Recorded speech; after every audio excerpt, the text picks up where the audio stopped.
ವಿಘ್ನರಾಜ ವಿಶುದ್ಧವಾಣಿ ವಿಶಿಷ್ಟ ವಿಷ್ಣು ವಿಶೇಷ ಶಂಕರ ವಾಯು ಜಲ ಗಗನ ಅನಲ ಅಣು ಓಂಕಾರ ಬ್ರಹ್ಮಾಂಡ ಆದಿಮಧ್ಯಾಂತದ ವ್ಯಾಪ್ತಕ್ಕೆ ಸಚ್ಚಿತ್ ಆನಂದ ಆತ್ಮಜ್ಞಾನಕ್ಕೆ ರೂಪು ನೂರರ ಶುದ್ಧ ಚೈತನ್ಯಕ್ಕೆ ನಮೋ ನಮಃ.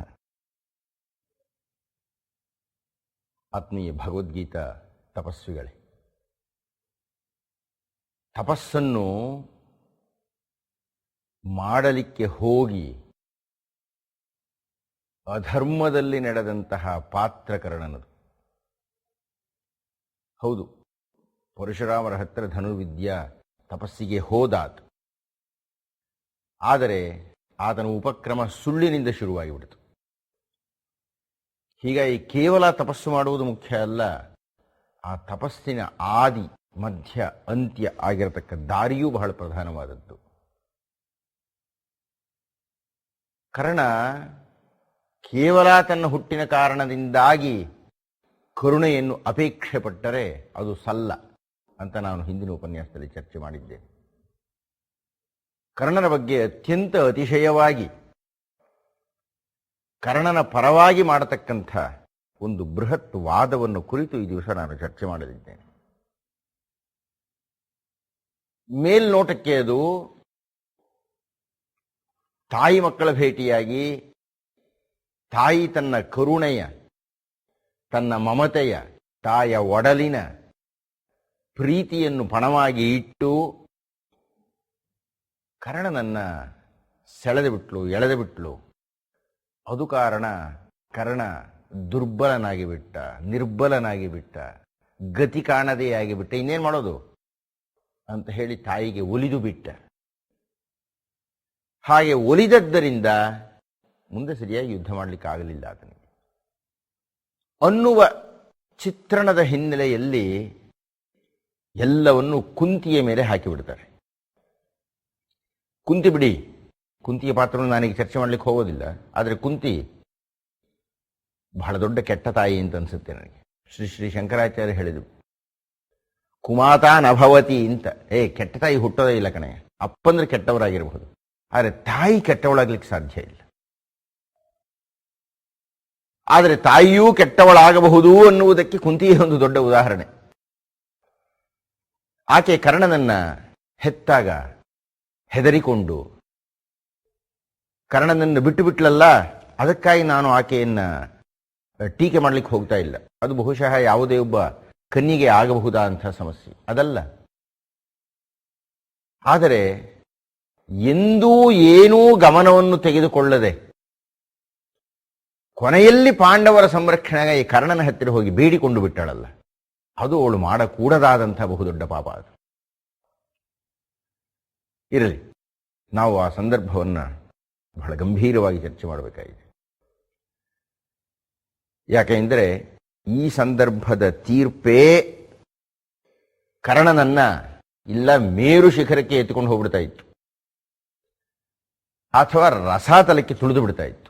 ಯಾಕೆಂದ್ರೆ ಅಂಥ ಬಹಳ ಪ್ರಧಾನವಾದ ಜೀವನ್ಮರಣ ಪ್ರಶ್ನೆ ಎನ್ನತಕ್ಕಂಥ ಸಂದರ್ಭದಲ್ಲಿ ಎದುರಾದಂತಹ ಘರ್ಷಣೆ ಮನೋತುಮುಲ.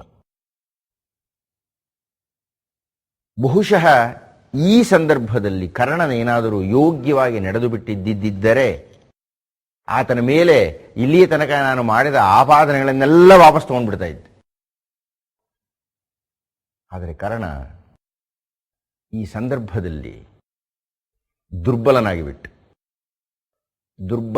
ಬಿಟ್ಟು ಆತ ತೆಗೊಂಡಂತಹ ನಿರ್ಣಯ ಇಡೀ ಕುರುಕುಲವನ್ನೇ ಹಾಳು ಮಾಡಿಬಿಡ್ತು. ನಾವು 3 ಗ್ರಂಥಗಳನ್ನು ವಿಮರ್ಶಾತ್ಮಕವಾಗಿ ಅಧ್ಯಯನ ಮಾಡಿಬಿಡೋಣ. ವ್ಯಾಸಭಾರತವಾಗಲಿ, ಪಂಪಭಾರತವಾಗಲಿ, ಕುಮಾರವ್ಯಾಸ ಭಾರತವಾಗಲಿ. ಈ ಪ್ರಸಿದ್ಧವಾಗಿರತಕ್ಕಂಥ 3 ಭಾರತಗಳಲ್ಲಿ ಕರ್ಣನ ನಿಲುವು ಹೇಗೆ ಬಂದಿದೆ, ಏನಾಗಿದೆ? ಈ 3 ಭಾರತಗಳಲ್ಲಿ ಯಾವುದಾದರೂ ಒಂದು ಭಾರತದಲ್ಲಿ ಆದರೂ ಆತನ ಪರವಾಗಿ ಮಾತನಾಡತಕ್ಕಂಥ ಅಂಶ ಇದೆಯೇ ಅನ್ನತಕ್ಕಂಥದ್ದನ್ನು ಬಹಳ ತೀವ್ರವಾಗಿ ಗಮನಿಸಬೇಕು. ವ್ಯಾಸಭಾರತದಲ್ಲಿ ಕರ್ಣ ಪ್ರಾತಃ ಸಂಧ್ಯಾ ವಂದನೆ ಮಾಡ್ತಾ ಇದ್ದಾನೆ. ಕುಂತಿ ಬಂದಿದ್ದಾಳೆ. ಕರ್ಣನ ಹಿಂದೆ ನಿಂತಿದ್ದಾಳೆ. ಕರ್ಣ ನೋಡಿಲ್ಲ. ಆಕೆ ಸಂಧ್ಯಾ ವಂದನೆ ಮುಗಿಯಲಿ ಅಂತ ಕಾಯ್ತಾ ಇದ್ದಾಳೆ. ಕರ್ಣ ಎಷ್ಟೇ ಆಗಲಿ ಸೂರ್ಯನ ಪುತ್ರ, ಬರೀ ಸೂತ ಪುತ್ರ ಅಂತ ಅಲ್ಲ, ಆತ ಸೂರ್ಯನ ಪುತ್ರನಾದ್ದರಿಂದ ಆತನ ಸಂಧ್ಯಾ ವಂದನೆ ಅರ್ಘ್ಯ ಪ್ರದಾನ ತುಂಬ ದೀರ್ಘವಾಗಿಯೇ ಇತ್ತು. ಸಾಮಾನ್ಯವಾಗಿ ಸಂಧನೆ ಮಾಡ್ತಾ ಇದ್ದಿದ್ದು ಪ್ರಾತಃ ಕಾಲದಲ್ಲಿ ಅರ್ಘ್ಯವನ್ನು ಕೊಟ್ಟು ಜಪವನ್ನು ಶುರು ಮಾಡಿದ ಮೇಲೆ ಗಾಯತ್ರಿಯನ್ನ ಮಧ್ಯಾಹ್ನದ ತನಕ, ಮಾಧ್ಯಾಹ್ನಿಕೆಯ ತನಕ ಆತ ಜಪ ಮಾಡ್ತಾ ಇದ್ದ. ಅದು ಕರ್ಣನ ವಿಶೇಷವಾಗಿತ್ತು. ಮಧ್ಯಾಹ್ನಾನಂತರ ಸೂರ್ಯ ಪಶ್ಚಿಮದ ಕಡೆಗೆ ತಿರುಗಿದಾಗ ಈ ಕಡೆ ತಿರ್ಕೊಳ್ತಾ ಇದ್ದ.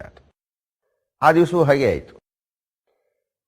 ಅರ್ಘ್ಯವನ್ನು ಕೊಟ್ಟಿದ್ದಾನೆ, ಸೂರ್ಯ ಮಂತ್ರವನ್ನು ಜಪ ಮಾಡ್ತಾ ಇದ್ದಾನೆ. ಸೂರ್ಯ ನಡುವೃತ್ತಿಗೆ ಬಂದ, ಈ ಕಡೆಗೆ ತಿರುಗದೆ ಹೀಗೆ ತಿರುಗಿದ್ದಾನೆ. ತಿರುಗಿದರೆ ಕುಂತಿ ನಿಂತಿದ್ದಾಳೆ. ಪಾಂಡವರ ತಾಯಿ, ಇನ್ನೇನು ಯುದ್ಧ ಆರಂಭವಾಗಲಿದೆ. ತನ್ನ ಶತ್ರುವಿನ ಮಾತೆ, ಆದರೂ ರಾಜಮಹಿಷಿ ಯಾಕೆ. ತಕ್ಷಣ ಆತ ಆಕೆಗೆ ನಮಸ್ಕಾರ ಮಾಡಿದ, ಕುಶಲವನ್ನು ಕೇಳಿದ. ಏನಮ್ಮ ಇಷ್ಟೊತ್ತಿನಲ್ಲಿ ಏಕಾಂತದಲ್ಲಿ ಬಂದ್ಬಿಟ್ಟಿದೆಯಲ್ಲ ಇಲ್ಲಿ ಅಂತ ಕೇಳಿದ. ಆಗ ಕುಂತಿ ಹೇಳಿದಳು, ನಿರ್ಲಜ್ಜಳಾಗಿ ಹೇಳಿದಳು, ನಾಚಿಕೆ ಇಲ್ಲದೆ ಹೇಳಿದಳು, ನೀನು ತಿಳ್ಕೊಂಡಂತೆ ನೀನು ಸೂತಪುತ್ರ ಅಲ್ಲ, ನೀನು ನನ್ನ ಮಗ. ನೀನು ಯಾಕೆ ಆ ದುರ್ಯೋಧನನ ಕೈ ಕೆಳಗೆ ತಂಬುಲ ಸೇವೆಗೆ ನಿಂತಿದ್ದೀಯ? ನೀನು ನನ್ನ ಮಕ್ಕಳ ಜೊತೆಗೆ ನೀನು ಸೇರಿಕೊಂಡು ಬಿಡು. ಕೃಷ್ಣಾರ್ಜುನ ಅನ್ನತಕ್ಕಂಥದ್ದು ಹೇಗೆ ಪ್ರಸಿದ್ಧವಾಗಿಯೋ ಕರ್ಣಾರ್ಜುನ ಅನ್ನತಕ್ಕಂಥದ್ದು ಪ್ರಸಿದ್ಧವಾಗಿ ಬಿಡಲಿ.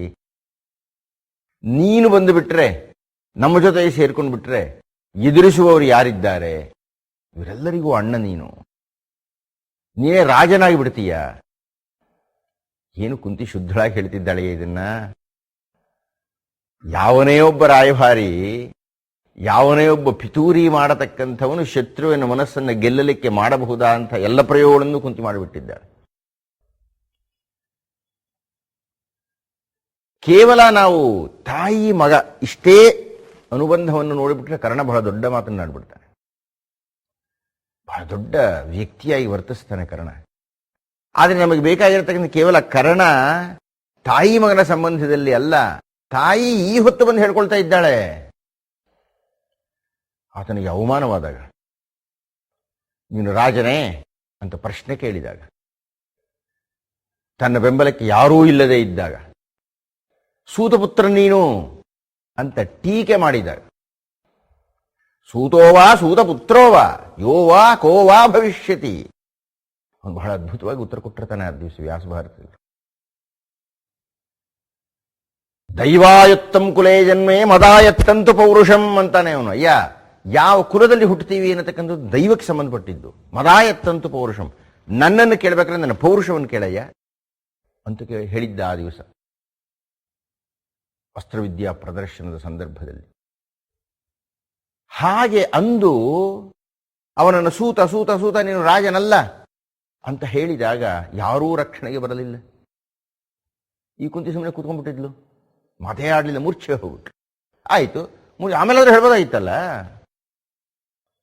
ಅಷ್ಟೊತ್ತಿಗಾಗಲೇ ಯಾಕೆ ವಯಸ್ಸಾಗಿಬಿಟ್ಟಿದೆ, ಮಕ್ಕಳಿದ್ದಾರೆ, ಗಂಡ ಇಲ್ಲ, ಆಗಲಾದ್ರೂ ಹೇಳ್ಬೋದಾಗಿತ್ತು ಇವನು ಕರ್ಣ ನನ್ನ ಮಗ ಅಂತಂತ. ಯಾಕೆ ಹೇಳಲಿಲ್ಲ ಆಕೆ? ಈಗ ಹೇಳ್ತಾ ಇದ್ದಾಳೆ ಬಂದು, ನೀನು ನನ್ನ ಮಗ ಕಣಯ್ಯ, ನನ್ನ ಜೊತೆ ಸೇರ್ಕೊಂಡ್ಬಿಡಯ್ಯ, ನೀನು ರಾಜ್ಯ ಕೊಟ್ಬಿಡ್ತೀನಿ ಕಣಯ್ಯ, ನೀನು ರಾಜ ಆಗಿಬಿಡ್ತೀಯ ಕಣಯ್ಯ, ನನ್ನನ್ನು ನಿರಾಶೆ ಮಾಡಬೇಡ. ಕರ್ಣ ನಕ್ಕು ಬಿಡ್ತಾನೆ. ಏನಮ್ಮ, ಯಾವತ್ತೂ ಬರದೇ ಇದ್ದಳು ಬಂದ್ಬಿಟ್ಟಿದೆಯಲ್ಲ ಇವತ್ತು. ಹುಟ್ಟಿದಾಗ ಸಾಕಲಿಲ್ಲ, ಏನೇನು ಉಪನಯನ ಇತ್ಯಾದಿ ಕರ್ಮಗಳು ಆಗಬೇಕು ಆವಾಗ ನೀನು ಬರಲಿಲ್ಲ, ವಿವಾಹವಾದಾಗ ಬರೋದಿಲ್ಲ, ಮಕ್ಕಳು ಹುಟ್ಟಿದಾಗ ಬರೋದಿಲ್ಲ, ಅವಮಾನಿತನಾದಾಗ ಬರೋದಿಲ್ಲ, ಯುದ್ಧ ಘೋಷಣೆಯಾಗುವುದಕ್ಕಿನ್ನ ಬರಲಿಲ್ಲ, ಈಗ ಬಂದ್ಬಿಟ್ಟಿದ್ದೀಯ. ಕೃಷ್ಣನ ರಾಯಭಾರ ಕೆಟ್ಟಿದೆ, ಇನ್ನೇನು ಯುದ್ಧ ಶುರುವಾಗುತ್ತೆ, ಯುದ್ಧ ಆಗತ್ತೆ, ಎಲ್ಲರೂ ಸಾಯ್ತಾರೆ, ಇದೆಲ್ಲ ಕೃಷ್ಣ ಹೇಳಿಬಿಟ್ಟಿದ್ದಾನೆ ಕರ್ಣನಿಗೆ ಆಗಲೇ.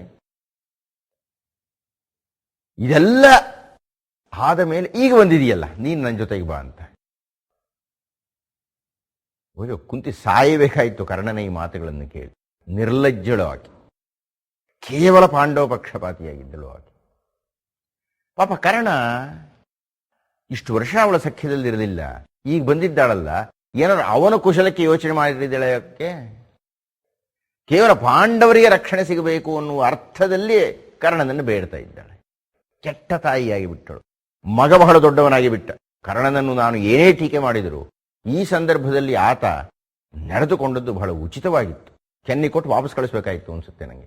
ಮುಖ ನೋಡಲ್ಲ ಹೋಗು ಅಂತ ಹೇಳಬೇಕಾಯಿತು ಅನ್ಸುತ್ತೆ. ಕರ್ಣ ಹಾಗೆ ಮಾಡಲಿಲ್ಲ. ಬಹಳ ದೊಡ್ಡತನದಿಂದ ವರ್ತಿಸಿದ. ಆತ ಹೇಳಿದ, ನೋಡಮ್ಮ, ನಾನು ನಿನ್ನ ಮಾತನ್ನು ಕೊಟ್ಟು ಅಥವಾ ನಿನ್ನ ಮಾತನ್ನು ನಂಬಿ ನಾನು ನಿನ್ನ ಜೊತೆಗೆ ಬರಲ್ಲ, ಅರ್ಜುನ ಜೊತೆಗೆ ಸೇರಿಕೊಳ್ಳಲ್ಲ. ನಾನು ಪತಿತನಾಗಿದ್ದಾಗ, ನಾನು ಕೆಟ್ಟು ಹೋಗಿದ್ದಾಗ, ನನ್ನನ್ನು ಯಾರೂ ಕೇಳದೇ ಇದ್ದಾಗ ಆ ದುರ್ಯೋಧನ ನನಗೆ ಅಂಗರಾಜ್ಯವನ್ನು ಕೊಟ್ಟು ರಾಜನನ್ನಾಗಿ ಮಾಡಿಬಿಟ್ಟ. ಇಲ್ಲಿಯ ತನಕ ಆತ ನನ್ನ ತುಂಬ ಗೌರವದಿಂದ ನೋಡಿಕೊಂಡಿದ್ದಾನೆ. ಈ ದಿವಸ ನೀನು ಕೇಳಿದರೆ ನಾನು ಬಂದು ಬಿಟ್ಟರೆ ಜನ ನನ್ನನ್ನು ಅರ್ಜುನನಿಗಿನ್ನು ನೋಡಿ ಹೆದರಿಕೊಂಡಂತ ಹೇಡಿ ಅಂತ ಕರೀತಾರೆ. ಯಾರೂ ಅರ್ಜುನನ ತಮ್ಮ ಅಂತ ಒಪ್ಪಿಕೊಂಡು ಬಂದ ಅಂತ ಒಪ್ಪಿಕೊಳ್ಳೋಕೆ ಹೋಗೋದಿಲ್ಲ ಜನ. ಎಲ್ಲರಿಗೂ ನಾನು ವಿವರಣೆ ಕೊಡ್ತಾ ಕೂತ್ಕೊಳ್ಳಿಕ್ಕೆ ಆಗೋದಿಲ್ಲ. ಅದೇನೇ ಇರಲಿ, ನಾನು ನಿನ್ನ ಜೊತೆಗೆ ಬರಲ್ಲ. ಆದರೆ ನೀನು ತಾಯಿ ಬಂದು ಬಿಟ್ಟಿದ್ದಿ. ಯಾವ ಸೀಮೆ ತಾಯಿ ಹೇಳ್ತಾ ಇದ್ದೀನಿ, ತಾಯಿ ಬಂದು ಬಿಟ್ಟಿದ್ದಿ. ನಿನ್ನನ್ನು ಬರೀ ಕೈನಲ್ಲಿ ಕಳಿಸೋದಕ್ಕೆ ನಂಗೆ ಮನಸ್ಸು ಬರ್ತಾ ಇಲ್ಲ. ಆದ್ದರಿಂದ ನಾನೊಂದು ಭರವಸೆಯನ್ನು ಕೊಡ್ತಾ ಇದ್ದೇನೆ. ಈಗಾಗಲೇ ಹೇಳಿದೆ, ಕೇವಲ ತಾಯಿ ಮಕ್ಕಳ ಸಂಬಂಧದಲ್ಲಿ ಈ ದೃಶ್ಯವನ್ನು ನೋಡಿದರೆ ಕರ್ಣ ಬಹಳ ದೊಡ್ಡವನಾಗಿ ಬೆಳೆದು ಬಿಡ್ತಾನೆ, ಬಹಳ ಅಮೋಘವಾಗಿ ಬಿಡ್ತಾನೆ ಅವನು. ಕರ್ಣ ದುರ್ಯೋಧನನಿಗೆ ಈಗಾಗಲೇ ಮಾತು ಕೊಟ್ಟು ಬಿಟ್ಟಿದ್ದಾನೆ. ಯಾರು ತನಗೆ ಗೌರವವನ್ನು ಕೊಟ್ಟರೋ, ಯಾರು ತನ್ನ ಪ್ರಾಣಾಪತ್ತಿಯಲ್ಲಿ ಸಹಾಯ ಮಾಡಿದರೋ ಅಂತಹ ದುರ್ಯೋಧನನ ಆಪ್ತ ಗೆಳೆಯ ಅವನು. ದುರ್ಯೋಧನ ಅಯೋಗ್ಯ ಬಿಡಿ, ಅವನು ಕರ್ಣನಿಗೆ ಬೆಲೆ ಕೊಟ್ಟಿದ್ದಕ್ಕೆ ಒಂದು ಸ್ವಾರ್ಥ ಇತ್ತು. ಅರ್ಜುನನಂತಹ ಶೂರ ತನ್ನ ಗುಂಪಿನಲ್ಲಿ ಇಲ್ಲವಲ್ಲ ಅಂತ ಹೇಳಿ ಕರ್ಣನಿಗೆ ಮಾನ್ಯತೆ ಕೊಟ್ಟ, ಸಂದರ್ಭವನ್ನು ಉಪಯೋಗಿಸಿಕೊಂಡ. ಆಮೇಲೆ ಚೆನ್ನಾಗಿ ಬೆಳೆದರೆ ಅವರಿಬ್ಬರೂ. ಆದರೆ ನಾವು ಗಮನಿಸಬೇಕಾದ್ದು, ದುರ್ಯೋಧನನ ಸ್ನೇಹದಲ್ಲಿ ಏನೋ ಒಂದಷ್ಟು ಸ್ವಾರ್ಥ ಇದೆ, ಆದರೆ ಕರ್ಣನ ಸ್ನೇಹದಲ್ಲಿ ಸ್ವಾರ್ಥ ಇರಲಿಲ್ಲ. ಈ ಕ್ಷಣದ ತನಕ ಇರಲಿಲ್ಲ. ತುಂಬ ಶುದ್ಧವಾಗಿ ಅವನು ದುರ್ಯೋಧನನ ಪ್ರೀತಿ ಮಾಡಿದ್ದ. ಆದರೆ ಯಾವಾಗ ತಾಯಿ ಬಂದು ಹೀಗೆ ಕೇಳಿಬಿಟ್ಟಳೋ ಅವನು ಭರವಸೆ ಕೊಟ್ಟುಬಿಟ್ಟು, ನೋಡಮ್ಮ, ನಿನ್ನನ್ನು ಬರೀ ಕೈಯಲ್ಲಿ ಕಳಿಸೋಕಾಗ್ತಾ ಇಲ್ಲ ನಾನು, ಆದ್ದರಿಂದ ಒಂದು ಮಾತು ಕೊಡ್ತೀನಿ. ಅರ್ಜುನನನ್ನ ಬಿಟ್ಟು ಇನ್ನು ಉಳಿದ 4 ಜನ ತಮ್ಮಂದಿರು ಯಾರೇ ನನ್ನ ಎದುರು ಬಂದರೂ ಅವ್ರನ್ನ ನಾನು ಸಾಯಿಸಲ್ಲ. ಅರ್ಜುನನ ವಿಷಯದಲ್ಲಿ ನಾನು ಹೇಳಲ್ಲ. ಅಕಸ್ಮಾತ್ ಅರ್ಜುನ ನನ್ನಿಂದ ಸಾಯಿಸಲ್ಪಟ್ಟರೆ ಆಗಲೂ ನೀನು, ನಿನ್ನ ಮಕ್ಕಳು ಪಾಂಡವರು, ಪಂಚಪಾಂಡವರೇ ಉಳಿದಿರ್ತಾರೆ. ಕರ್ಣ, ಧರ್ಮರಾಯ, ಭೀಮ, ನಕುಲ, ಸಹದೇವ ಅಂತ ಉಳಿದಿರ್ತಾರೆ. ಅಕಸ್ಮಾತ್ ಅರ್ಜುನ ನನ್ನನ್ನು ಸಾಯಿಸಿಬಿಟ್ರು ಈಗಾಗಲೇ ಇರತಕ್ಕಂಥ ಪಂಚಪಾಂಡವರೇ ಇರ್ತಾರೆ, ಧರ್ಮರಾಯ, ಭೀಮ, ಅರ್ಜುನ, ಅನುಕೂಲ, ಸಹದೇವ ಅಂತ. ನಿನ್ನ ಪಂಚಪುತ್ರರಿಗೇನೂ ತೊಂದರೆ ಆಗುವುದಿಲ್ಲ ಅಂತ ಭರವಸೆ ಕೊಟ್ಟುಬಿಟ್ಟೆ. ಇದು ದುರ್ಯೋಧನನ ದೃಷ್ಟಿಯಿಂದ ಮಾಡಿದ ಬಹುದೊಡ್ಡ ಮಿತ್ರದ್ರೋಹ. ಇದು ಹೇಗಿದ್ದರೂ, ಏನಿದ್ದರೂ, ಏನೇ ಸಂದರ್ಭ ಬಂದರೂ ಆತ ದುರ್ಯೋಧನಿಗೆ ಕೈ ಕೊಡಕೂಡದಾಗಿತ್ತು. ಕುಂತಿ ಕೇಳಿದ್ಲು ಬಾರಯ್ಯ ಅಂತ. ಏನು ಅರ್ಜುನನ್ನು ಕೊಲ್ಲಬೇಡ ಅಂತ ಕೇಳಿಲ್ಲ ಯಾಕೆ? ಅಥವಾ ಪಾಂಡವರು ಯಾರನ್ನು ಕೊಲ್ಲಬೇಡ ಅಂತ ಕೇಳಿಲ್ಲ? ಇವನೇ ಮೇಲೆ ಬಿದ್ದು ಕೊಟ್ಟ. ಅರ್ಜುನನನ್ನ ಬಿಟ್ಟು ಏನ್ ಮಾತು ಸ್ವಾಮಿ ಇದು? ಅರ್ಜುನನ ಬಿಟ್ಟು ಅಂದ್ರೆ ಧರ್ಮರಾಯ ಒಬ್ಬನು ಹಿಡಿದಾಕ್ ಬಿಡಿದ್ರೆ ಮುಗಿದೋಗ್ಬಿಡ್ತಾ ಇತ್ತು. ಹಾಗೆ ನೋಡಿದ್ರೆ ಮಹಾಭಾರತ ಯುದ್ಧದಲ್ಲಿ ಧರ್ಮರಾಯ ಕರ್ಣದಿಂದ ಸಿಕ್ಕಾಕೊಂಡ್ಬಿಡ್ತಾನೆ. ಇನ್ನೇನು ಕೊಂದು ಬಿಡಬಹುದಾಗಿತ್ತು. ಇಲ್ಲ, ಧರ್ಮರಾಯನೇ ಇಲ್ಲದೆ ಇದ್ರೆ ಇನ್ಯಾರೇ ಇರ್ತಾ ಇದ್ರಲ್ಲಿ? ಮುಖ್ಯವಾಗಿದ್ದಿದ್ದು ಧರ್ಮರಾಯ. ಅವನು ತಾನೇ ರಾಜನಾಗಬೇಕು ಅಂತ ಇದ್ದವನು. ಅಂತಹ ಧರ್ಮ ಹೇಳ್ಬಿಡ್ತಾನೆ, ನಾನು ಅರ್ಜುನನ ಬಿಟ್ಟು ಯಾರನ್ನೂ ಕೊಲ್ಲುವುದಿಲ್ಲ. ಯಾರು ಕೇಳಿದ್ರಿ ಕೊಲ್ಬೇಡಿ ಅಂತ? ಕುಂತಿ ಕೇಳ್ತಾಳೆ, ಶತ್ರು ಅವಳು, ತಾಯಿ ಮಗನ ಸಂಬಂಧ ಇಲ್ಲಿ ಬರೋದಿಲ್ಲ. ಇದೇ ಕಾರಣ ಅದೇ ಭೀಷ್ಮಾಚಾರ್ಯನ ಬೈತಾ ಇದ್ದ, ಮೊಮ್ಮಗ ಅಂತ ಹಾಗೆ ಮಾಡ್ತೀಯ, ಮೊಮ್ಮಗ ಅಂತ ಅವ್ರ ಪಕ್ಷ ಇದೆಯಾ, ಇವನ್ ತಮ್ಮ ಅಂತ ಗೊತ್ತಾಗ್ತಿದ್ದ ಏನ್ ಮಾಡ್ದ ಇವನು? ತಕ್ಷಣ ಅದೇ ಕೆಲಸ ಮಾಡ್ದ. ಕನಿಷ್ಠ ಭೀಷ್ಮಾಚಾರ್ಯರು ಬಹಿರಂಗವಾಗಿ ಹೇಳ್ತಾ ಇದ್ರು ಇದನ್ನೆಲ್ಲ. ಕರ್ಣ ಗುಟ್ಟಾಗಿ ಇಟ್ಕೊಂಡ್ಬಿಟ್ಟ, ಇದೆಲ್ಲ ಗುಟ್ಟಾಗಿ ಇಟ್ಕೊಂಡೇ ಪಾಂಡವರಿಗೆ ಸಹಾಯ ಮಾಡ್ಬಿಟ್ಟ. ಹೇಗೆ ನಾವು ಕರ್ಣ ಯಾವುದೇ ಸಂದರ್ಭ ಬಂದ್ರೂ ಮಾತಿಗೆ ನಿಂತ ಅಂತ ಹೇಳಲಿಕ್ಕಾಗತ್ತೆ? ಹೇಗೆ ಕರ್ಣ ದುರ್ಯೋಧನನ ಪರವಾಗಿದ್ದ ಅಂತ ಹೇಳಲಿಕ್ಕಾಗತ್ತೆ? ದುರ್ಯೋಧನ ಸಂಪೂರ್ಣವಾಗಿ ನಂಬಿದ್ನಲ್ಲಪ್ಪ ಕರ್ಣನನ್ನ. ಅಂಥೋ ಕರ್ಣ ಭಾಷೆ ಕೊಟ್ಟು ಬಿಟ್ನಲ್ಲ, ಯಾರನ್ನು ನಾನು ಸಾಯಿಸಲ್ಲ ಅರ್ಜುನನೊಬ್ಬನನ್ನು ಬಿಟ್ಟು ಅಂತ. ಇದು ನ್ಯಾಯವೇ? ಹೇಗೆ ನಾನು ಕರ್ಣನನ್ನ ಸ್ವಾಮಿ ಭಕ್ತ ಅಂತ ಕರೆಯೋಕ್ಕಾಗುತ್ತೆ? ಹೇಗೆ ಅವನೊಬ್ಬ ಅತ್ಯಂತ ಶ್ರೇಷ್ಠ ಸ್ನೇಹಿತ ಅಂತ ಹೇಳಲಿಕ್ಕಾಗತ್ತೆ? ಇದೇ ದೃಶ್ಯವನ್ನು ನಾವು ಪಂಪ ಭಾರತದಲ್ಲಿ ನೋಡೋಣ. ಅಲ್ಲಿ ಇದ್ದಿದ್ದು ಕೆಟ್ಟ ಹೋಗ್ತಾನೆ ಕರ್ಣ. ಪ್ರಾರಂಭದಲ್ಲಿ ಬಹಳ ಅದ್ಭುತವಾಗಿ ನಡ್ಕೊಳ್ತಾನೆ, ತಾಯಿಯ ಹತ್ತಿರ ಆದರೂ ಚೆನ್ನಾಗಿ ನಡ್ಕೊಳ್ತಾನೆ ಅವನು. ಕನಿಷ್ಠ ವ್ಯಾಸ ಭಾರತದಲ್ಲಿ ತಕ್ಷಣ ತಾಯಿಗೆ ನಾನು ಮಾತು ಕೊಟ್ಬಿಟ್ಟಿದ್ದೀನಿ, ಹೋಗಮ್ಮ ನಿನ್ನನ್ನು ಬರಿಗೈನಲ್ಲಿ ಕಳಿಸೋದಿಲ್ಲ, ಅರ್ಜುನನೊಬ್ಬನ್ನು ಬಿಟ್ಟು ಅಂತ ಭಾಷೆ ಕೊಟ್ಟಿರ್ತಾನೆ. ಪಂಪ ಭಾರತದಲ್ಲಿ ಯಥಾ ಪ್ರಕಾರ ಕುಂತಿ ಬಂದು ಕೇಳ್ತಾಳೆ. ಕೆಲವು ಅದ್ಭುತವಾದ ಮಾತುಗಳನ್ನು ಕರ್ಣ ಹೇಳ್ತಾನೆ. ಮೀಂಗುಲಿಗನೆನಾಗಿಯೂ ಅಣಮ್ಮಾಂ ಬಿಸುಟನ್ ಇಲ್ಲ ಗುಣವನ್. ಮೀಂಗುಲಿಗನೆನಾಗಿಯೂ, ಅಯ್ಯಮ್ಮ ನಾನು ಮೀನು ಹಿಡಿಯತಕ್ಕಂಥ ಬೆಸ್ತರ ಮಗನಾಗಿಯೇ ಅಣಂ ಬಿಸುಟನ್ನಿಲ್ಲ ಗುಣವು, ಒಂದು ಪುಟಾಣಿ ರವೆಯಷ್ಟು ಗುಣವನ್ನು ಬಿಡಲಿಲ್ಲ. ನಾನು ಯೋಗ್ಯವಾಗಿ ಬದುಕಿದ್ದೇನೆ. ಈಗ ನಿಮಗೆ ಮಗನಾದವಂಗೆ, ಈಗ ನೀನು ಕುಂತಿ ಮಗ ಅಂತ ನನಗೆ ಹೇಳ್ತಾ ಇದ್ದೀಯಾ, ಕೌಂತೆಯ ನಾನು ಅಂತ ಹೇಳ್ತಾ ಇದ್ದೀಯಾ, ಪಾಂಡವ ನಾನು ಅಂತ ಹೇಳ್ತಾ ಇದ್ದೀಯಾ, ನಿಮಗೆ ಮಗನಾದವಂಗೆ ಎನಗೆ ಬಿಸುಡಲ್ಲಕ್ಕುಮೇ. ಬೆಸ್ತ್ರವನು ಮಗನಾಗಿಯೇ ನಾನು ಗುಣ ಬಿಡಲಿಲ್ಲ, ನಿನಗೆ ಮಗನ ಬಿಡೋಕ್ಕಾಗುತ್ತೇನಮ್ಮ? ಪಂಬಲ ಮನೆ ಬಿಸುಡಿಂ, ನನ್ನ ಕಡೆ ನಂಬಿಕೆ ಇಟ್ಕೋಬೇಡ, ಹಂಬಲ ಇಟ್ಕೋಬೇಡ, ಹೋಗಿ ನೀನು ವಾಪಸ್ಸು ಅಂದ. ನಾನು ಮೊದಲನೇ ಬಾರಿ ಪಂಪ ಭಾರತದ ಆ ಸಾಲಗಳನ್ನು ಓದಿದಾಗ ಏನೆಯ ಕರ್ಣ ಎಷ್ಟು ದೊಡ್ಡವನಾಗಿಬಿಟ್ಟ ಅನ್ನಿಸ್ತು ನನಗೆ. ಕರ್ಣ ದುರ್ಯೋಧನಿಗೆ ಮಾತು ಕೊಟ್ಟಿದ್ದಾನಲ್ರಿ, ದುರ್ಯೋಧನ ಸಂಪೂರ್ಣ ನಂಬಿಬಿಟ್ಟಿದ್ದಾನೆ ಕರ್ಣನನ್ನ. ಅಂಥ ಕರ್ಣ ತಾಯಿ ಬಂದ್ರೂ, ತಾಯಿ ಯಾಕೆ ಅಂಥ ತಾಯಿ ಬಂದು ಕೊನೆ ಕ್ಷಣದಲ್ಲಿ ಕೇಳಿದ್ರೆ ತಿರಸ್ಕರಿಸಬೇಕಾಯಿತು. ನನ್ನ ಮನಸ್ಸಾಗಿತ್ತು. ಕರ್ಣ ಅದಕ್ಕೆ ಉತ್ತರ ಕೊಟ್ಟ, ನನ್ನ ಹಂಬಲ ಬಿಟ್ಬಿಡು, ಹೊರಟವು ಅಂತ. ಹಾಗೆ ನಿಲ್ಲಬಾರ್ದಾಗಿತ್ತೆ ಕರ್ಣ.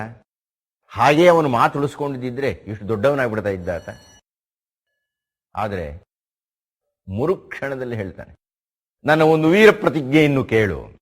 ಏನಯ್ಯ ನಿನ್ನ ಪ್ರತಿಜ್ಞೆ ಅಂದ್ರೆ, ಪಿಡಿಯಂ ಪುರಿಗಣಯಂ ನರನ್ ಎಡೆಗೊಂಡೊಡಂ ಉಳಿದ ನಿನ್ನ ಮಕ್ಕಳ್ ಏರ್ದೊಡಂ ಗಳಿಯಂ ಪೆರ್ಜ ಸಮನೆ ಪಿಡಿವೆನ್ ರಣದೊಳ್ ಅಳಿವೆನ್ ಇರದೆ ಅಡಿಯೆತ್ತಿಂ ಅಂದ್ಬಿಡ್ತಾನು. ಯಾವ ಶಪಥ ಇದು! ಕರ್ಣನ ಪಾತ್ರವನ್ನ ರಸಾತಲಕ್ಕೆ ತುಳಿಯತಕ್ಕಂಥ ಮಾತುಗಳು ಇವು, ಭಾಷೆ. ಅದನ್ನು ನಾನು ಮುಂದಿನ ಸಂಚಿಕೆಯಲ್ಲಿ ಚಿಂತನೆ ಮಾಡ್ತೀನಿ ಅಂತ ಹೇಳ್ತಾ ಇಂದಿನ ಉಪನ್ಯಾಸವನ್ನು ಮುಕ್ತಾಯ ಮಾಡ್ತಾ ಇದ್ದೇನೆ. ನಮಸ್ಕಾರ. ವಿಘ್ನರಾಜ ವಿಶುದ್ಧವಾಣಿ ವಿಶಿಷ್ಟ ವಿಷ್ಣು ವಿಶೇಷ ಶಂಕರ ವಾಯು ಜಲ ಗಗನ ಅನಲ ಅಣು ಓಂಕಾರ ಬ್ರಹ್ಮಾಂಡ ಆದಿಮಧ್ಯಾಂತದ ವ್ಯಾಪ್ತಕ್ಕೆ ಸಚ್ಚಿತ್ ಆನಂದ ಆತ್ಮಜ್ಞಾನಕ್ಕೆ ರೂಪು ನೂರರ ಶುದ್ಧ ಚೈತನ್ಯಕ್ಕೆ ನಮೋ ನಮಃ. ಆತ್ಮೀಯ ಭಗವದ್ಗೀತಾ ತಪಸ್ವಿಗಳೇ, ಪಿಡಿಯಂ ಪುರಿ ಗಣಯಂ ನರನ್ ಎಡೆಗೊಂಡೊಡಂ. ಏನ್ ಮಾತ್ರ ಇದು? ನರನ್ ಎಡೆಗೊಂಡೊಡಂ. ಕನಿಷ್ಠ ವ್ಯಾಸ ಭಾರತದಲ್ಲಿ ಅರ್ಜುನನೊಬ್ಬನ್ನ ಬಿಟ್ಟು ಒಂದು ಮಾತು ಕೊಟ್ಟಿದ್ದ. ಇಲ್ಲಿ ಮೊದಲನೇ ವಾಕ್ಯವೇ ಇದು, ಪುರಿಗಣಯಂ. ಹಿಂದಿನ ಉಪನ್ಯಾಸದಲ್ಲಿ ಹೇಳಿದ್ದೆ,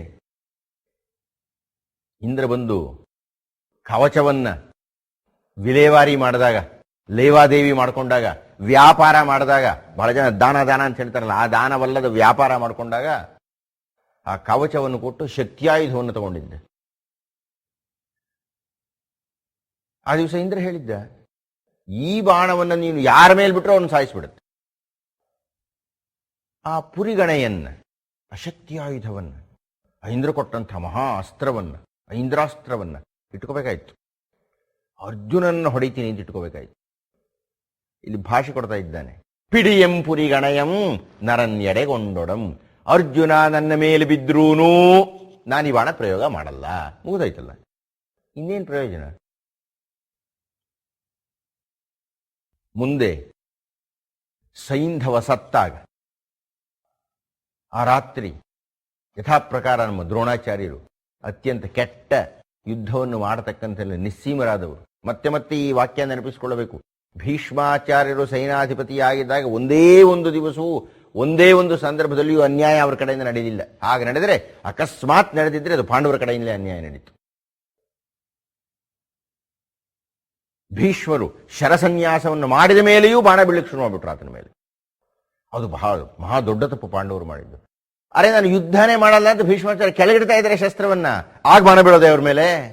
ಮಾತು ಕೊಟ್ಟಿದ್ದಾರೆ ಹಿಂದಿನ ದಿವಸ ರಾತ್ರಿನೇ, ಒಂದ್ಸಲ ಶಿಖಂಡಿಯಿಂದ ನನ್ನ ಮುಂದೆ ಬಂದ್ರೆ ನಾನು ಬಾಣ ಬಿಟ್ಬಿಡ್ತೇನೆ, ಒಂದ್ಸಲ ಬಾಣ ಬಿಡೋದು ನಾನು ತಗೊಳ್ಳೋದು, ಮುಗ್ದೇ ಹೋಯ್ತು. ಯಾಕೆ ಭೀಷ್ಮ ಮೇಲೆ ಅಷ್ಟೊಂದು ಬಾಣ ಪ್ರಯೋಗ ಮಾಡಿ ಪಾಪ ಅವರನ್ನ ಮೈಯೆಲ್ಲ ಬಾಣಗಳು ಚುಚ್ಚಿ ಚಿತ್ರಹಿಂಸೆ ಕೊಡಬೇಕಾಯಿತು? ಅಂದರೆ ಅನ್ಯಾಯವೇ ಸುಳಿಯದ ಭೀಷ್ಮಾಚಾರ್ಯರ ಪರ್ವದಲ್ಲಿ, ಭೀಷ್ಮಾಚಾರ್ಯರ ಸಂದರ್ಭದಲ್ಲಿ ಅವರ ಕಡೆಯಿಂದ ಎತ್ಕಿಂಚಿತ್ತೋ ಅನ್ಯಾಯ ನಡೆಯಲಿಲ್ಲ. ಪಾಂಡವರು ಈ ಒಂದು ಅನ್ಯಾಯವನ್ನು ಮಾಡಿಬಿಟ್ರು. ಆದರೆ ದ್ರೋಣಾಚಾರ್ಯರ ಸಂದರ್ಭದಲ್ಲಿ ಮಾಡಿದ್ದೆಲ್ಲ ಅನ್ಯಾಯವೇ. ಸೈಂಧವನ ವಧೆಯಾದ ರಾತ್ರಿ ಅವ್ರು ಹೇಳಿದರು, ಇದ್ದಕ್ಕಿದ್ದಾಗ ರಾತ್ರಿ ಮೇಲೆ ಬಿದ್ದುಬಿಡೋಣ ಅಂದರು. ಇದು ಯುದ್ಧದ ನಿಯಮ ಅಲ್ಲ. ಇದ್ದಕ್ಕಿದ್ದಾಗ ರಾತ್ರಿಯಲ್ಲಿ ಯುದ್ಧ ಶುರುವಾಗುತ್ತೆ. ಹಾಗೆ ರಾತ್ರಿಯಲ್ಲಿ ಯುದ್ಧ ಶುರುವಾದಾಗ ಕಕ್ಕಾವಿಕ್ಕಿ ಆಗ್ಬಿಟ್ಟಿದೆ. ಬೆಳಗಿನಿಂದ ಸುಸ್ತಾಗ್ಬಿಟ್ಟಿದ್ದಾರೆ, ಅವರು ಸಿದ್ಧರಾಗಿದ್ದಾರೆ, ಮೊದಲ ವಿಷಯ ಗೊತ್ತಿದೆ, ಪಾಪ ನಿದ್ದೆ ಹೋಗ್ತಾ ಇದ್ದಾರೆ. ಆಗ ಹೇಗೆ ತತ್ತರಿಸಿಬಿಟ್ರು ಎಲ್ಲರೂ ಆ ದ್ರೋಣರ ಕರ್ಣರ ಪ್ರಭಾವ. ಆಗ ಘಟೋತ್ಕಚ ಬರಬೇಕಾಯ್ತು. ಆ ಘಟೋತ್ಕಚ ಏನಿದ್ದಾನೆ ನೋಡ್ಬೇಕು ಹೀಗೆ ಆತನನ್ನ. ಕಾಲಿಟ್ರೆ ಸಾಕು ಸಾವಿರಾರು ಜನ ಸತ್ತು ಹೋಗ್ತಾ ಇದ್ದಾರೆ, ಎದುರಿಸಲಿಕ್ಕೆ ಆಗ್ತಾ ಇಲ್ಲ ಘಟೋತ್ಕಚನನ್ನ. ಅಂಥ ಮಹಾಶಕ್ತನಾಗಿ ಬಿಟ್ಟಿದ್ದ. ಆ ಘಟೋತ್ಕಚನನ್ನ ಸಾಯಿಸದೆ ಹೋದರೆ ಕೌರವರರು ನಿರ್ನಾಮವಾಗ್ಬಿಡ್ತಾ ಇದ್ರು. ಕರ್ಣನ ಯಾವ ಅಸ್ತ್ರವೂ ಪ್ರಯೋಗ ಬರೋದಿಲ್ಲ. ಕರ್ಣ ಬಾಣ ಬಿಟ್ಟರೆ ಮುರಿದಾಕ್ಬಿಡ್ತಾ ಇದ್ದ ಘಟೋತ್ಕಚ. ಅಂಥ ಮಹಾಶಕ್ತನಾಗಿ ಬಿಟ್ಟಿದ್ದ ಅವನು. ಮತ್ತ ಹಿಡಿಂಬೆ ಈ ಕಡೆ ಭೀಮ, ಇಬ್ಬರ ಸಂಯುಕ್ತ ಶಕ್ತಿಯಾಗಿ ಮಹಾವೀರ್ಯನಾಗಿ ಬಿಟ್ಟಿದ್ದ ಆತ. ಭಾರತದಲ್ಲೂ ವ್ಯಾಸಭಾರತದಲ್ಲಾಗಲಿ ಕುಮಾರವ್ಯಾಸ ಭಾರತದಲ್ಲಿ ಇಡೀ ಅಧ್ಯಾಯವೇ ಘಟೋತ್ಕಚನ ಆಗಮನಕ್ಕೆ, ಆತನ ಪೌರುಷಕ್ಕೆ ಮೀಸಲಾಗಿಟ್ಟುಬಿಟ್ಟಿದ್ದಾರೆ ಕವಿಗಳು. ಯಾವಾಗ ಘಟೋತ್ಕಚನನ್ನ ಯಾರೂ ಸೋಲಿಸಲಿಕ್ಕೆ ಆಗಲಿ, ದ್ರೋಣರ ಕೈಲೂ ಆಗಲಿಲ್ಲ ಘಟೋತ್ಕಚನನ್ನು ಸೋಲಿಸಲು. ದುರ್ಯೋಧನನ ಕಡೆಯಿಂದ ಪಾತಾಳದಿಂದ ಬಂದಂತಹ ರಾಕ್ಷಸರೆಲ್ಲ ಸುಸ್ತಾಗಿ ಬಿಟ್ರು, ಸತ್ತು ಹೋಗಿಬಿಟ್ರು. ಘಟೋತ್ಕಚನ ಹತ್ರ ಯುದ್ಧ ಮಾಡ್ಲಿಕ್ಕೆ ಹೋಗಿ ಆಗ ದ್ರೋಣಾಚಾರ್ಯರು ಕರ್ಣನಿಗೆ ಸಲಹೆ ಕೊಡ್ತಾರೆ. ಅರ್ಜುನನ್ ಸಾಯಿಸಬೇಕು ಅಂತ ಇಟ್ಕೊಂಡಿದ್ದಲ್ಲ ಒಂದು ಬಾಣ, ಅದನ್ನು ಬಿಟ್ಟು ಹೊಡೆದು ಬಿಡು. ಯಾಕ್ರಿ ಕೇಳಿದ ಕರ್ಣ ಆ ಮಾತನ್ನ ಅವತ್ತು? ಪಿಡಿಯಂ ಪುರಿಗಣಯಂ ನರನ್ ಎಡೆಗೊಂಡೊಡಂ. ಅರ್ಜುನ ಎದುರು ಬಂದರೂ ನಾನು ಆ ಪುರಿಗಣೆಯನ್ನು ತೆಗೆಯಲ್ಲ ಅಂತ ಭಾಷೆ ಕೊಟ್ಬಿಟ್ನಲ್ಲ ಕುಂತಿಗೆ. ಪಂಪನಲ್ಲಿ ಕೊಟ್ಟಿದ್ದಾನೆ, ವ್ಯಾಸನಲ್ಲಿ ಕೊಟ್ಟಿಲ್ಲ. ಆದರೂ ಆ ಪುರಿಗಣೆಯನ್ನು ಯಾಕೆ ತೆಗೆದ ಅವನು? ತೆಗೆದು ಘಟೋತ್ಕಚನ ಬಿಟ್ಟ. ಘಟೋತ್ಕಚ ಸತ್ತ. ಯಾಕೆಂದ್ರೆ ಅದಕ್ಕೆ ಅವರ ಇತ್ತು, ಅದನ್ನು ಅರ್ಜುನನಿಗಾಗಿ ಇಟ್ಕೊಂಡಿರ್ಬೇಕಾಗಿತ್ತು. ಅರ್ಜುನನ್ನು ಸಾಯಿಸಬೇಕಾಗಿತ್ತು. ಅವನು ದುರ್ಯೋಧನನ ಮಿತ್ರನಾಗಿದ್ದಿದ್ರೆ ಯಾರೇ ಹೇಳಿರಲಿ. ಅಂದರೆ ಕನಿಷ್ಠ ವ್ಯಾಸ ಭಾರತದಲ್ಲಿ ಭಾಷೆಯನ್ನು ಕೊಡುವಾಗ ಎಚ್ಚರಿಕೆಯಿಂದ ಅರ್ಜುನನನ್ನು ಬಿಟ್ಟಿದ್ದ. ಇಲ್ಲದಿಲ್ಲ. ಪಿಡಿಯಂ ಪುರಿಗಣಯಂ ನರನ್ ಎಡೆಗೊಂಡೊಡಂ. ನರ ಅರ್ಜುನ ಎದುರು ಬಂದರೂ ನಾನು ಮಾತ್ರ ಅವನು ಸಾಯಿಸ್ತಕ್ಕಂಥ ಬಾಣ ಬಿಡಲ್ಲ. ಉಳಿದ ನಿನ್ನ ಮಕ್ಕಳ್ ಏರ್ದೊಡಂ ಅಳಿಯಂ. ಉಳಿದ ನಿನ್ನ ಮಕ್ಕಳು ಯಾರೇ ಬರಲಮ್ಮ, ಅವರು ನನ್ನ ಮೇಲೆ ಬಿದ್ದರು ನಾನು ಸಾಯಿಸಲ್ಲ. ಯಾಕೆ ಹೇಳ್ಬೇಕಾಯ್ತು ಈ ಮಾತುಗಳನ್ನ? ಧರ್ಮರಾಯ ಸಿಕ್ಕಾಕೊಂಡಿದ್ದ, ಭೀಮ ಸಿಕ್ಕಾಕೊಂಡ್ಬಿಟ್ಟಿದ್ದ. ಸಿಕ್ಕಾಕೊಂಡಾಗೆಲ್ಲ ಬಿಟ್ಬಿಟ್ಟ ಅವನು. ಮತ್ತೇನ್ ಮಾಡ್ತೀನಿ? ಜಸಮನೆ ಪಿಡಿದೇನು, ನಾನು ಮಹಾ ಯಶಸ್ಸನ್ನು ಗಳಿಸ್ತೀನಿ. ಯಾಕೆ? ರಣದೊಳ್ಳು ಅಳಿವೇನು, ನಾನು ಯುದ್ಧವನ್ನು ಸತ್ತೋಗ್ಬಿಡ್ತೀನಿ. ಇದೊಬ್ಬ ವೀರ ಮಾತಾಡ್ತಕ್ಕಂಥ ಮಾತ, ಅದು ಕರ್ಣ ಮಾತಾಡ್ತಕ್ಕಂಥ ಮಾತ. ನಾನು ಯುದ್ಧ ಭೂಮಿಯಲ್ಲಿ ಸತ್ತು ಹೋಗಿ ಬಿಡುತ್ತೇನೆ ಅನ್ನತಕ್ಕಂಥದ್ದೇ ಕರ್ಣನ ತೀರ್ಪಾದರೆ ದುರ್ಯೋಧನ ಯಾಕೆ ಪಾಲನೆ ಪೋಷಣೆ ಮಾಡಿದ ಅವನನ್ನ? ಈ ಪಂಪಭಾರದಲ್ಲಿ ಇನ್ನೂ ಕೆಳಗೆ ಬಿದ್ದು ಹೋಗ್ಬಿಡ್ತಾನೆ. ನಾವು ಕುಮಾರವ್ಯಾಸ ಭಾರದಲ್ಲಿ ಇದ್ದಿದ್ದು ಬಿದ್ದು ಹೋಗ್ಬಿಡ್ತಾನೆ. ರಸಾತಲದಿಂದ ಕೆಳಕ್ಕೆ ಹೋಗ್ಬಿಡ್ತಾನೆ. ಯಾವ ಇದೆಯೋ ಇಲ್ಲ ಗೊತ್ತಿಲ್ಲ. ಪಂಪಭಾರತದಲ್ಲಿ ಪ್ರಾರಂಭದಲ್ಲಿ ಕೃಷ್ಣ ಕರ್ಣನನ್ನ ಕೆಣಕಲಿಕ್ಕೆ ಕೆದಕಲಿಕ್ಕೆ ತನ್ನ ಕಡೆ ಎಳಕೊಳ್ಳಿಕ್ಕೆ ಬಹಳ ಅದ್ಭುತವಾದ ಪ್ರಯತ್ನ ಪಡ್ತಾನೆ. ಕೃಷ್ಣ ಕರ್ಣಭೇದನ ಅಂತಾರೆ ಅದನ್ನು. ಹಾಗೆಲ್ಲ ಕರ್ಣ ಎಷ್ಟು ದೊಡ್ಡವನಾಗಿ ಬಿಟ್ಟಿದ್ದ. ಕುಂತಿಗೆ ಈ ರೀತಿ ಪಿಡಿಯಂ ಪುರಿ ಗಣಯಂ ಅಂತ ಹೇಳುವುದಕ್ಕಿಂತ ಮುನ್ನ ಕೃಷ್ಣ ಕರ್ಣನನ್ನ ಎಳೆದು ಕರ್ಣನನ್ನ ಕರ್ಕೊಂಡು ಹೋಗಿ ಗುಟ್ಟಾಗಿ ಮಾತಾಡ್ತಾ ಹೇಳ್ತಾನೆ ಕರ್ಣನಿಗೆ. ಕೃಷ್ಣನ ಮಾತೇ ಒಂತರಹ ವಿಶೇಷ. ಯಾರಾದರೂ ನಾವು ಮಾತಾಡ್ಬೇಕಾದ್ರೆ ನೀವು ಬೇಸರ ಪಟ್ಕೋಬೇಡಿ ಸ್ವಾಮಿ, ನಿಮಗೆ ಬೇಸರ ಮಾಡಿಸೋಕೆ ನಾನು ಮಾತಾಡಲ್ಲ ಅಂತಿದ್ದ ಹಾಗೇನೆ ನಮಗೆ ಗೊತ್ತು ಅವನು ಬೇಸರ ಮಾಡಿಸೋದೇ ಮಾತಾಡ್ತಾನೆ ಮುಂದೆ ಅಂತ. ಕೃಷ್ಣ ಹಾಗೆ ಶುರು ಮಾಡ್ತಾನೆ. ಭೇದಿಸಲ್ ಎಂದು ನುಡಿದರ್ ಎನ್ನದಿರು ಒಯ್ಯನೆ ಕರ್ಣ ಕೇಳ್. ಅಯ್ಯ ಕರ್ಣ, ನಾನು ಭೇದಿಸ್ಬೇಕು ಅಂತ ಬಂದಿಲ್ಲ ಕಣಯ್ಯ, ಬಂದಿರೋದೇ ಅದಕ್ಕೆ. ಭೇದಿಸಲ್ ಎಂದು ನುಡಿದರ್ ಎನ್ನದಿರು ಒಯ್ಯನೆ ಕರ್ಣ ಕೇಳ್. ಅಬ್ಬೆ ಕುಂತಿ, ನಿಮ್ಮಮ್ಮ ಯಾರು ಗೊತ್ತಾ? ಕುಂತಿ. ನಿಮ್ಮಮ್ಮನ್ ಅಹರ್ಪತಿ. ಹಳೆಗನ್ನಡದಲ್ಲಿ ಅಮ್ಮನ್ ಅಂದರೆ ಅಪ್ಪ ಅಂತ ಅರ್ಥ.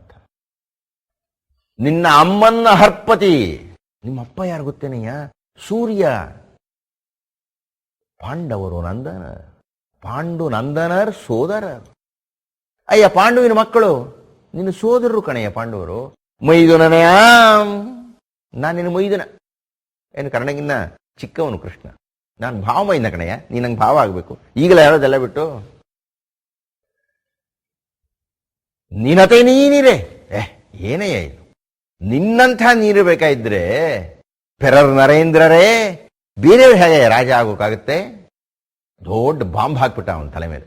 ಕರ್ಣಂತ ಪಾಪ ಅವನು ಗೊತ್ತೇ ಇರೋದಿಲ್ಲ. ಇದು ಹೇಳ್ತಾ ಇದ್ದ ಹಾಗೆ ಕರ್ಣ ವಿಷಣ್ಣನಾಗಿ ಬಿಟ್ಟ. ಕೃಷ್ಣ ಹೇಳಿದ, ನೀನು ದುರ್ಯೋಧನನನ್ನ ಬಹಳ ದೊಡ್ಡವನು ಅಂದ್ಕೊಂಡ್ಬಿಟ್ಟಿದೀಯ, ಬಹಳ ದೊಡ್ಡ ಸ್ನೇಹಿತ ಅಂದ್ಕೊಂಡ್ಬಿಟ್ಟಿದೀಯ. ಸುಳ್ಳದು. ಅವನು ಸ್ನೇಹಿತ ಅಲ್ಲವೇ ಅಲ್ಲ. ಅವನು ಸಮಯವನ್ನು ಕಾಯ್ತಾ ಇರತಕ್ಕಂಥ ಸಮಯ ಸಾಧಕ ಅವನು.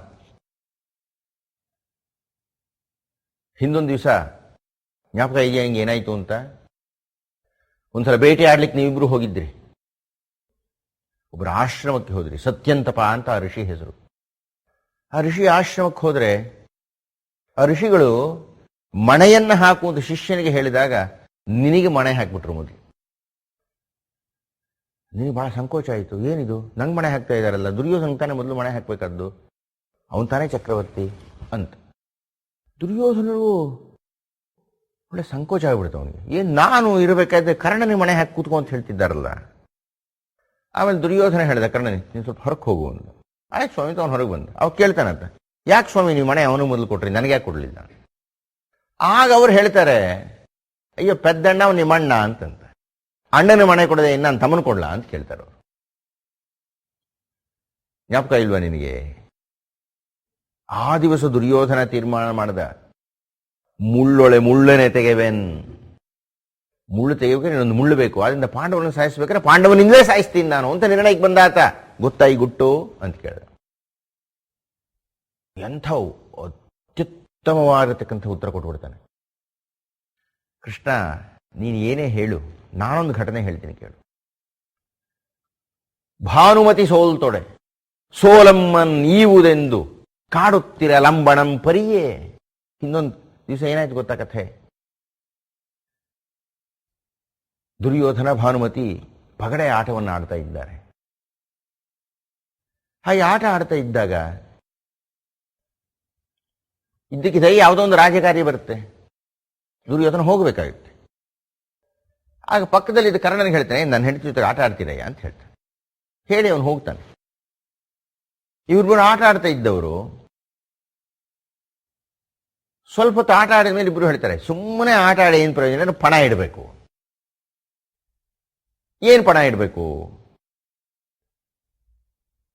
ಕರ್ಣ ಹೇಳ್ತಾನೆ, ನಾನು ಸೋತರೆ ಈ ಕಂಠಾಭರಣ ಕೊಟ್ಬಿಡ್ತೀನಿ ನಿಂಗೆ, ನೀವು ಸೋತರೆ ನಾನು ಸೋತರೆ ನನ್ನ ಕೊರಳಲ್ಲಿರ್ತಕ್ಕಂಥ ರತ್ನಹಾರ ಕೊಟ್ಬಿಡ್ತೀನಿ. ಹೀಗೆ ಮಾತುಕತೆ ಆಗುತ್ತೆ. ಬಹಳ ಜಿದ್ದಿನಿಂದ ಆಡ್ತಾ ಇರ್ತಾರೆ. ಕೊನೆಗೇನಾಯಿತು, ಭಾನುಮತಿ ಸೋತೋಗ್ಬಿಡ್ತಾಳೆ. ಭಾನುಮತಿ ಸೋಲ್ತೋಡೆ. ಯಾವಾಗ ಭಾನುಮತಿ ಸೋತಳೋ ಕರ್ಣ ಇಟ್ಟಿದ್ದಲ್ಲ ಪಣ ಕೊಡು ಕೊಡು ಕೊಡು ಅಂತ ಶುರು ಮಾಡ್ತಾನೆ. ಸಮಸ್ಯೆ ಏನಾಗಿರುತ್ತೆ, ದುರ್ಯೋಧನ ಒಂದು ಪಕ್ಕದಲ್ಲಿ ನಿಂತ್ಕೊಂಡಿರ್ತಾನೆ. ಅಷ್ಟೊಂದು ಕೆಲಸ ಎಲ್ಲ ಮುಗಿಸ್ಕೊಂಡು. ಇದು ಕರ್ಣಂಗೆ ಗೊತ್ತಿಲ್ಲ, ಕರ್ಣನ ಪಕ್ಕದಲ್ಲಿ ನಿಂತಿದ್ದಾನೆ. ಭಾನುಮತಿ ನೋಡ್ತಾಳೆ, ಗಂಡ ಎದುರುಗಿದ್ದಾನೆ. ಹ್ಯಾಕ್ ತೆಕ್ಕೊಡ್ತಾಳೆ. ಆಗ ಅವಳು ಸ್ವಲ್ಪ ಹಿಂದೂ ಮುಂದೆ ಹಿಂದೂ ನೋಡ್ಲೇಬೇಕಲ್ಲ, ನೋಡ್ತಾ ಇರ್ತಾಳೆ. ಇವನು ಸೋರಮನ್ ಈವುದೆಂದು ಇವನು ಮೈ ಮರೆತು ಬಿಟ್ಟಿದ್ದಾನೆ.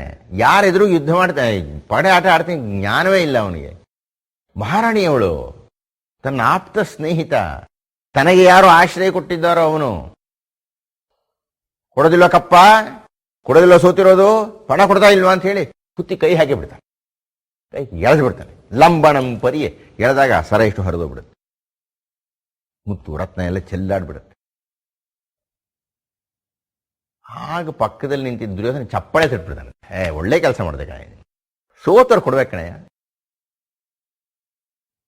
ಇವ್ ನೋಡ್ತಾನೆ, ಆವಾಗ ಜ್ಞಾನ ಬರುತ್ತೆ ಅವನಿಗೆ. ಓಹೋ, ಯಾರು ಕುತ್ತಿ ಕೈ ಹಾಕಿದ್ನಯ್ಯ ನಾನು. ಆದರೆ ದುರ್ಯೋಧನ ಏನು ಹೇಳ್ತಾನೆ, ಇವನು ಕಂಪಿಸುತ್ತೀರೇ ಅಂತಾನೆ. ಕರ್ಣ ಕೃಷ್ಣನಿಗೆ ಹೇಳ್ತಾನೆ, ನಂಗೆ ನಡುಗೋಕ್ ಶುರುವಾಗ್ಬಿಡ್ತು. ಆವಾಗ ದುರ್ಯೋಧನ ಕೆಳಗೆ ಬಗ್ಗೆ ಮುತ್ತುಗಳನ್ನ ಆಯ್ದು ಕೊಡಲೇ ಅಂತಾನವನು. ಅಯ್ಯ, ನೀನು ಗೆದ್ದಿದೀಯ, ನನ್ನ ಹೆಂಡತಿ ಆದ್ರೆ ಏನಂತೆ, ಸೋತಿದ್ದಾಳೆ, ನಿನಗೆ ಕೊಡಬೇಕಾದ್ದೇ ಇದನ್ನ, ಆ ಮುತ್ತುಗಳನ್ನ ಆದ್ಕೊಡ್ಲ ನಿಂಗೆ ಅಂತಾನೆ. ಅಂಥ ಮಿತ್ರ ಅವನು ದುರ್ಯೋಧನ. ಅವನನ್ನು ಬಿಟ್ಟು ನಿನ್ನ ಜೊತೆಗೆ ಸೇರ್ಕೊಂಡ್ರೆ ಬೇಡನಲ್ಲನೇ, ನಾನು ಬೇಡ ಆಗೋದಿಲ್ಲೇನೆ ನಿನ್ನ ಜೊತೆಗೆ, ತಿರಸ್ಕೃತನಾಗೋದಿಲ್ವೇನೆಯ ನಾನು, ಆದ್ದರಿಂದ ನಾನು ನಿನ್ನ ಜೊತೆಗೆ ಸೇರ್ಕೊಳ್ಳಲ್ಲ ಅಂತ ಉನ್ನತವಾಗಿ ಮಾತಾಡ್ಬಿಟ್ಟಿರ್ತಾನೆ. ಕೃಷ್ಣ ಬಂದು ಕರೆದಾಗ ಕೃಷ್ಣ ನಾನು ಸೋತೋದೆ ಅಂತ ಹೋಗಿರ್ತಾನೆ. ಇಲ್ಲಿ ನೋಡಿದ್ರೆ ಕುಂತಿ ಬರ್ತಿದ್ದ ಹಾಗೇನೆ ಪಿಡಿ ಎಂಪುರಿ ಗಣ ಎಂಬನ್ಬಿಡ್ತಾನೆ. ಹೀಗಾಗಿ ಪಂಪ ಭಾರತದಲ್ಲಿ ಬರತಕ್ಕಂಥ ಕರ್ಣ ತುಂಬ ಅಧೋಮುಖಿಯಾಗಿಬಿಡ್ತಾನೆ. ಇನ್ನು ಕುಮಾರವ್ಯಾಸ ಭಾರತದಲ್ಲಿ ಇದೇ ರೀತಿ ಕೃಷ್ಣ ಬರ್ತಾನೆ. ತೊಡೆ ಸೋಂಕಿನೋಳು ಕೊಳ್ಳಿರ್ದ ಅಂತಾನೆ. ಎಳ್ಕೊಂಡು ಪಕ್ಕದಲ್ಲಿ ಕುಡಿಸ್ಕೊಳ್ತಾನಂತೆ. ಮೈದುನ ತನದ ಸರಸದಲ್ಲಿ ಭಾವಮೈದ್ನ ಅವನು ಕೃಷ್ಣ. ಬಾವ ಎಂದೂ ಇಲ್ಲ, ಭಾವ ಕರೆದೇ ಇಲ್ಲ ಕರ್ಣನನ್ನ. ಇವತ್ತು ಕರೀತಾ ಇದಾರೆ, ಬಾಬಾವೋ ಅಂತ ಕರೆದು ಪಕ್ಕದಲ್ಲಿ ಕುಡಿಸ್ಕೊಂಡ. ತೊಡೆ ಸೋಂಕಿನ ತೊಡೆ ಅಂಟಿಸ್ಕೊಂಡು ಕುಡಿಸ್ಕೊಂಡ್ಬಿಟ್ಟಂತೆ. ಕುಡಿಸ್ಕೊಂಡು ಯಥಾ ಪ್ರಕಾರ ಕಥೆ ಹೇಳಿದೆ. ಆ ಕೃಷ್ಣ ಇದ್ದಿದ್ದು ದೊಡ್ಡ ಕಥೆ ಹೇಳ್ಬಿಟ್ಟ. ಯಾಕಯ್ಯ ಹೀಗೆ ಅವಮಾನ ಪಡ್ತಾ ಇದೀಯಾ? ನೋಡು, ನಾನು ಚಿತ್ರಣ ಕೊಡ್ತೀನಿ, ಹೇಗಿರುತ್ತೆ ಗೊತ್ತಾ? ನೀನು ಮಧ್ಯದಲ್ಲಿ ಸಿಂಹಾಸನ ಕೂತ್ಕೊಳ್ತೀಯ, ಈ ಕಡೆ ಎಲ್ಲ ಪಾಂಡವರು ಕೂತಿರ್ತಾರೆ, ಈ ಕಡೆ ಎಲ್ಲ ಕೌರವರು ಕೂತಿರ್ತಾರೆ, ಮುಂದೆಲ್ಲ ರಾಜಾಧಿರಾಜ ಇರ್ತಾರೆ. ಹೇಗಿರ್ತೀಯ ನೀನು? ಏನು ಕಾರಣ ಉಬ್ಬಿಸ್ಕೋಬೇಕು, ನೀವು ಕಲ್ಪನೆ ಮಾಡ್ಕೋಬೇಕು ನಾನು ಹೇಗಿರ್ತೀನಿ.